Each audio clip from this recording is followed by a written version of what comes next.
প্রিয় ভাইরা, 5 তারিখে যা হয়েছে, আল্লাহ তাআলা মুক্তির দুয়ার খুলে দিয়েছেন, কিন্তু এই জাতির মুক্তি এখনো অর্জিত হয়নি। কক্সবাজারের মানুষ ধার্মিক, প্রায় সবার মাথায় এখানে টুপি দেখতেছে। এখানে নামাজ, মসজিদগুলো নামাজেতে ভরে যায়, বড় বড় মাহফিল হয়। এরকম একটা জায়গায় আমি আশ্চর্য হয়ে গেলাম যে আপনারা বললেন এখানেও নাকি চাঁদাবাজি আছে। শিওর আপনারা?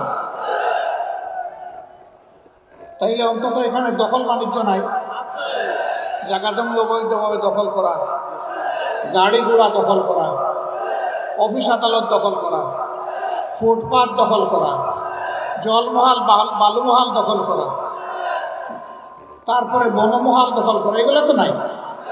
সবগুলো আছে। কারা করে? আমাজনের জঙ্গল থেকে বের হয়ে আসা কোনো অদ্ভুত প্রাণী এগুলা করে? এদেশের কিছু মানুষ করে। তাদের কাছে আমাদের বিনীত অনুরোধ, সবাই যার যার জায়গায় রাজনীতি করবেন, যার যার আদর্শ নিয়ে, কিন্তু রাজনীতির সাথে চাঁদাবাজি, দুর্বৃত্তপনা এবং দুর্নীতির কোনো সম্পর্ক নাই। যেখানে চাঁদাবাজি আছে, দুর্বৃত্তপনা আছে, দুর্নীতি আছে, এটার নাম রাজনীতি নয়। ভাই এবং বন্ধুগণ, দয়া করে আমাদের হাজার হাজার সন্তান যারা খুন হলো, গুম হলো, পঙ্গু হলো, তাদের জীবন, রক্ত, এর প্রতি একটু সম্মান দেখান। এদেরকে অপমান করবেন না। শহীদের আত্মা অভিশাপ দিন, পঙ্গু আহতদের আত্মা অভিশাপ দিন, আল্লাহর আসমান থেকে অভিশাপ নেমে আসবে। এ কাজ করবেন না। এ কাজ থেকে নিজেদেরকে বিরত রাখুন, মানুষকে শান্তিতে থাকতে দিন। এখনো শুনতে হয় বেদনার সাথে, ফ্যাসিস্ট আমলেও আমরা ছিলাম নির্যাতিত, তখনও চাঁদাবাজের মহা উৎসব চলত, এখনো চলে। কোনো কোনো জায়গায় রেট বৃদ্ধি করে দেওয়া হচ্ছে। লজ্জা ভাই, লজ্জা। ধিক্কার জানাই, এই কাজ কেউ যেন আমরা না করি। এটা অত্যন্ত ঘৃণিত কাজ। আপনি জানেন এই চাঁদাবাজির মাধ্যমে এদেশের একজন ভিক্ষুককেও যে আপনি কষ্ট দিচ্ছেন, কারণ সেও দাঁড়ে দাঁড়ে জনে জনে হাত পেতে যে ভিক্ষা পায়, সন্ধ্যাবেলা তার পেটের যোগান দেওয়ার জন্য, সেও দোকানে ঢুকে কিছু কেনার জন্য, তাকেও তো আপনার আমার মতো বেড দিতে হয়। তো জিনিসপত্রের দাম যে হারে বেড়েছে, সেই হারেই তো তাকে বেড দিতে হয়।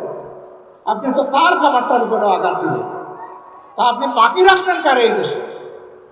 সুতরাং যারা মানুষের কাছ থেকে অবৈধ চাঁদাবাজি করে, তাদেরকে বলবো, ভাই, তোমার যদি শারীরিক সামর্থ্য না থাকে, তোমার যদি বুদ্ধি শুদ্ধি সেরকম না থাকে, ভিক্ষা করে খাওয়া অন্যায় নয়, পাপ নয়, গুনার কাজ নয়। তুমি ভিক্ষা করো, সেইটাও চাঁদার চাইতে ভালো।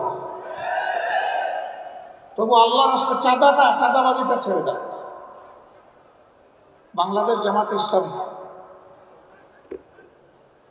জনগণই বলে যে সবচেয়ে মজবুত দল। আমি যে কথাগুলো বললাম আপনারা শুনেছেন, এবং এগুলো সাক্ষী আপনারা, দেশবাসী সাক্ষী। তো কই আমাদের একটা কর্মী সেই রকম দলবল নিয়ে তো কোথাও চাঁদাবাজির উৎসব পালন করছে না। হ্যাঁ, কোথাও আমাদের কানে সামান্য কোনো ব্যতিক্রম আসে, সাথে সাথে আমরা খপ করে তার গলায় দেব। নৌ জামাত ইসলামীতে এর কোনো সুযোগ নেই। সম্মানিত ভাইয়েরা, এখানে মেজরিটি মাইনরিটি বলে যুগ যুগ ধরে বিভিন্ন ধর্মের ভাই বোনদেরকে নির্যাতন করা হয়েছে, তাদের সম্পদ গ্রাস করা হয়েছে, জায়গা জমি দখল করা হয়েছে, ইজ্জতের উপর হাত দেওয়া হয়েছে, ক্ষেত্র বিশেষে তাদের ঘর বাড়ি পুড়িয়ে দেওয়া হয়েছে, আর সবসময় দুষ্টা দেওয়া হয়েছে জামাত ইসলামী। আমি দায়িত্ব নিয়ে বলছি,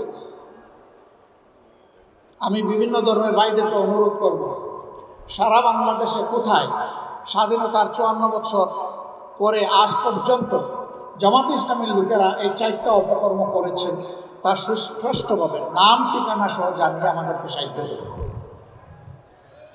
আপনাদেরকে কথা দিচ্ছি, আমরা ন্যায় বিচার আপনাদের হাতে তুলে দেব ইনশাআল্লাহ। আমরা নিশ্চিত এই অপকর্মের সাথে আমাদের সহকর্মীরা জড়িত নয়। তারপরেও যদি আমাদের অজান্তে অজ্ঞাতে কোথাও থেকে যায়, সাহায্য করবে। এই স্লোগান যারা দিয়েছে তারাই মূল ডাকাত। এরাই মানুষের ঘর বাড়ি দখল করেছে, জায়গা জমির দখল নিয়েছে, ইজ্জতের উপরে হাত দিয়েছে, মানুষকে বাস্তবিকতা হারা করেছে। আমরা এদের সমস্ত অপকর্মের বিচার চাই। আমরা আমাদের ভাই বোনদেরকে আশ্বস্ত করতে চাই যে আমরা এই দেশের মেজরিটি মাইনরিটি একেবারে মানি না। বাংলাদেশে যারাই জন্মগ্রহণ করেছেন তারা এই দেশের মর্যাদাবান গর্বিত নাগরিক। ধর্ম যার যার, বাংলাদেশ আমাদের সবার। ইসলাম কারো উপর জোর পাঠানোর কোনো অধিকার রাখে না। অন্য ধর্ম কোনো ধর্মের উপর জোর পাঠাতে পারবে না যদি এটা ধর্ম হয়ে থাকে। আমরা আমাদের অবস্থানে থেকে সৎ প্রতিবেশী ভাই ভাই হয়ে আমরা এখানে থাকবো ইনশাআল্লাহ। এই পরিবর্তনের পরে আপনারা দেখেছেন দেশে কোনো সরকার ছিল না, পুলিশ ছিল না, কেউ কাজ করে না। জামাত ইসলামী দায়িত্ব নিয়ে অন্যান্য ইসলামী দলের সাথে যোগাযোগ করে বলেছে, বন্ধু রাস্তায় নামে। এখন এই দেশের আমরাই দায়িত্ব নিব। আমরা জীবনে মানুষের জান মাল ইজ্জতের আমরা পাহারাদারি করব। আমরা ধর্মীয় প্রতিষ্ঠানগুলোর পাহারাদারি করব। বৃষ্টিতে ভিজেছে, রোদের কষ্ট সহ্য করেছে, আমাদের ভলান্টিয়াররা 1 মিনিটের জন্য ওই স্থাপনাগুলো এবং রাস্তাগুলো ছেড়ে দেয়নি। আমরা বলেছি কেউ যদি ব্যক্তিগতভাবেও কোনো নিরাপত্তাহীনতা ভোগ করে আর আমাদের সাহায্য চায়, তার বাড়িতে গিয়ে ওখানে পাহারাদারি করে। আলহামদুলিল্লাহ আমাদের কর্মীরা দায়িত্ব নিয়ে সে দায়িত্ব পালন করেছে। আপনাদেরকে ধন্যবাদ, সবাইকে শুকরিয়া।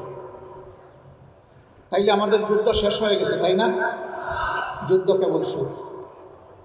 এদেশের মানুষের প্রকৃত মুক্তি না আসা পর্যন্ত, ন্যায় বিচার সুপ্রতিষ্ঠিত না হওয়া পর্যন্ত, সমাজ থেকে সকল প্রকার বৈষম্য দূর না হওয়া পর্যন্ত এবং মানবিক একটা কল্যাণ রাষ্ট্র গড়ে না ওঠা পর্যন্ত আমাদের যুদ্ধ অব্যাহত থাকবে ইনশাআল্লাহ। বাংলাদেশে যতক্ষণ দুর্নীতি এবং দুঃশাসন থাকবে আমাদের লড়াই ততক্ষণ চলবে।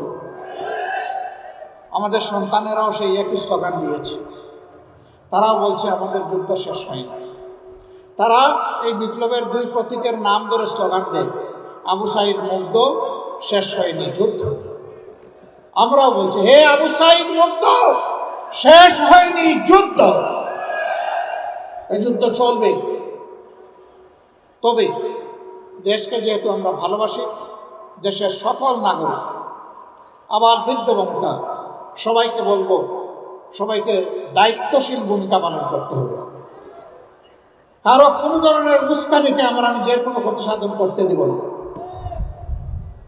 এদেশের সমস্ত মানুষ আমাদের কাছে আমানত।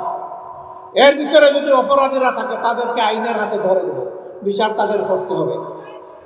তবে যারা আগে রাতের বেলা কোর্ট বসিয়ে আপনারা বিচারের নামে অবিচার করতে পেরেছিলেন, এখন দেখতে চাই না দুর্দর্শ সন্ত্রাসী লুটেরা খুনিদেরকে জনগণ হাতে তুলে দিবে আর আপনারা পরের দিন তাদেরকে ছেড়ে দিবেন। এটা আমরা দেখতে চাই না।